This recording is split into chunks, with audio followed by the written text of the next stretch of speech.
आरोप लगाते हैं कि दलित लीडरशिप और मायावती को समाप्त करने के लिए आरएसएस और बीजेपी ने इनको प्रोजेक्ट ओवैसी को लेकर के हैं, क्योंकि वो भी एक बड़ा दावा करते हैं और उनका भी कहना है, वो बार बार एक ही बात उनके लोग रिपीट करते हैं कि अखिलेश यादव अगर वाकई में समाजवादी विचारधारा को फॉलो करते हैं तो उनके साथ गठबंधन क्यों नहीं करते। इथेनॉल को लेकर के बड़ी बहस चल रही है युवाओं के बीच में, क्योंकि उनकी बाइक खराब हो रही है, गाड़ियां खराब। घंटा और फैसला लेने में सरकार देरी की। अमित शाह बताए कि कौन सा कब्रें तोड़ा, कब्रें तोड़ा। हमारे साथ है समाजवादी पार्टी के फाउंडिंग मेंबर एहसान खान।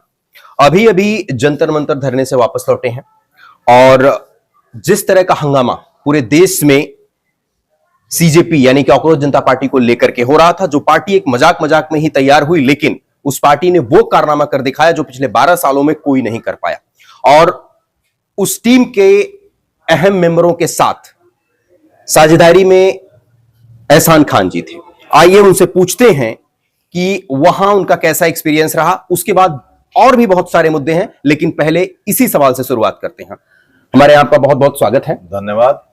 देखिए, जंतर मंतर, ये बिल्कुल आपने सही कहा कि बिना तजर्बे के, बिना किसी राजनीतिक या सामाजिक संगठन के जो किया है अभिजीत, उनकी टीम ने वो सब देखा। आपने सोनम बागचू के हम शुक्रगुजार है कि उन्होंने किया, और जो हुआ है कई बार कहा जा चुका है।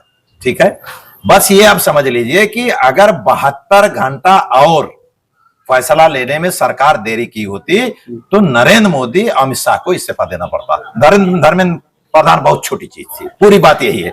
जहां तक ये सवाल है कि क्या मुकदमे वापस होंगे, ठीक है, और भी जो मांगे हैं 10 बजट से 10% बजट का शिक्षा के लिए जाना चाहिए, ठीक है, सरकारी स्कूलों के जो बच्चे उनको 20% आरक्षण, ठीक है, और नई शिक्षा नीति जिसमें गरीब अमीर सबको शिक्षा का अधिकार हो। ये विदेश, रूस, चाइना ये जो जा रहे हैं सब बंद हो, ये सब है। मुझे लगता है ये सब इंप्लीमेंट वो करेंगे, नई शिक्षा नीति लाएंगे। और जो उत्तर प्रदेश, बिहार, बंगाल जितने मुकदमे सब वापस लें। अगर इनको एक जैसे कहा जाता है कि चूटा को जब मौत आती है तो पर जाम जाता है, अगर यही हाल इनका रहा, अगर ये करना हो तो कर दे। मोदी अमित शाह में हिम्मत है तो जो वादा किया इंप्लीमेंट ना करे तो देखें क्या होता है। अच्छा, यहां जो है कि कुछ लोग उस आंदोलन में दिखे, उसमें एक नाम आया जुनैद, जो वहां लोगों को खाना खिला रहे थे। उनको लेकर के आप क्या कहना? 78 साल की आजादी में इतिहास रच दिया उसने। अरे साहब, 1 लाख की बात नहीं है, ये 35 दिन आंदोलन चला। कितने लोग आएंगे? और जो लड़के आ रहे थे, कोई एमबीबीएस कर रहा है, एमटेक कर रहा है, बीटेक कर रहा है, ठीक है, यूपीएससी की तैयारी कर रहा है। यही देश के भविष्य। लाखों लोग आदमी को खाना खिलाया। बताते हैं कि विदेशी फंडिंग हो, ये हुआ, फलाना हुआ।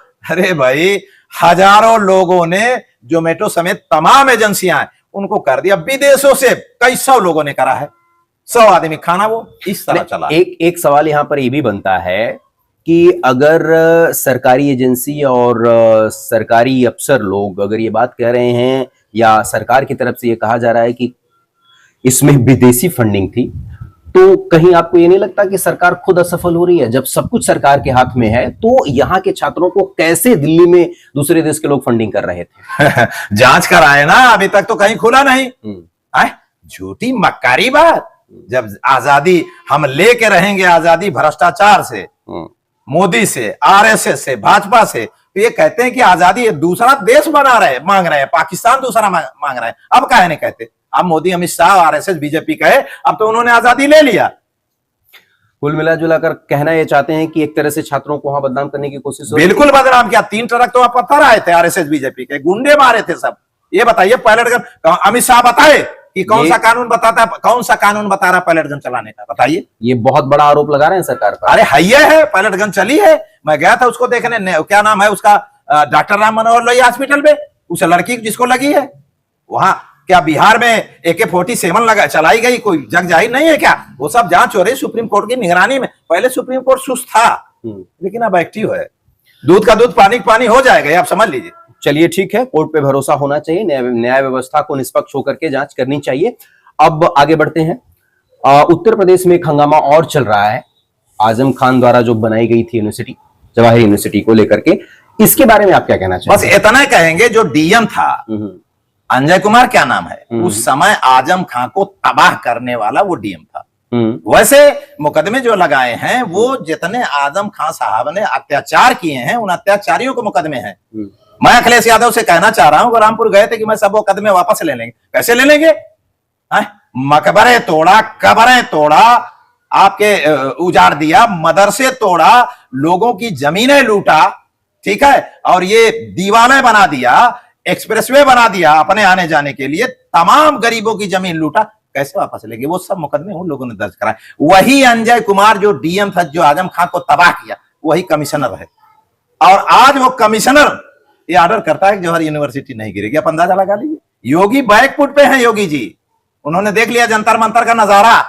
योगी और मोदी नहीं, मोदी और अमित शाह नहीं संभाल पाएंगे, योगी संभाल पाएंगे। आपने देखा वो तो जाट है, वो तो किसानों का नेता। उसने कहा कि 100 बुलडोजर आ जाए तो 1000 ट्रैक्टर उसका सामना करेगा। मुसलमान है क्या? योगी ने मान के उसको गिराने का सपना सोचा था कि मुसलमान की यूनिवर्सिटी गिराएंगे, हम कम्युनल फीलिंग पैदा करेंगे, हिंदुओं को खुश करेंगे। सबसे पहले बीएचयू सामने आ रहा था, सबसे पहले इलाहाबाद विश्वविद्यालय सामने आ रहा था, सबसे पहले लखनऊ विश्वविद्यालय, अलीगढ़ जामिया और ये जो उर्दू यूनिवर्सिटी हैदराबाद, ये बाद में आ रही थी।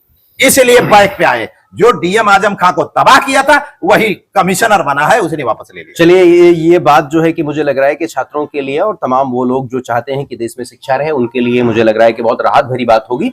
देखिए, अब आपने जो आरोप आजम खान साहब पर लगाए और बाकी भी जो आप कह रहे हैं कि आरोप सही है, मुझे लगता है कि वो न्याय का मामला है, कोर्ट में होगा और कोर्ट उसका फैसला लेगी। लेकिन जो अभी यूथ चाहता है, जितना हम लोगों को पता चला है, उसमें यूथ यही चाहता है, छात्र यही चाहते हैं कि यूनिवर्सिटी न गिराई जाए, उसमें कुछ नियमों में बदलाव करके, कुछ सुधार करके उसको चलाया जाए। यूनिवर्सिटी किसी माई के लाल में दम नहीं है, हाथ नहीं लगा सकते, ये सब सपना है, आप समझिए। देखिए, जनमानस जब आज तैयार होता है, देश में कितने 44 करोड़ छात्र हैं।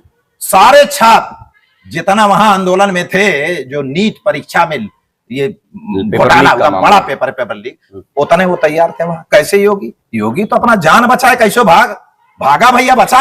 योगी जी पर बहुत बड़ा आरोप लगा रहे हैं आप। अरे एकदम सही कह रहा हूं। वही डीएम आजम को तबाह किया, उसी डीएम ने वही कमिश्नर रहते उसको रोक दिया।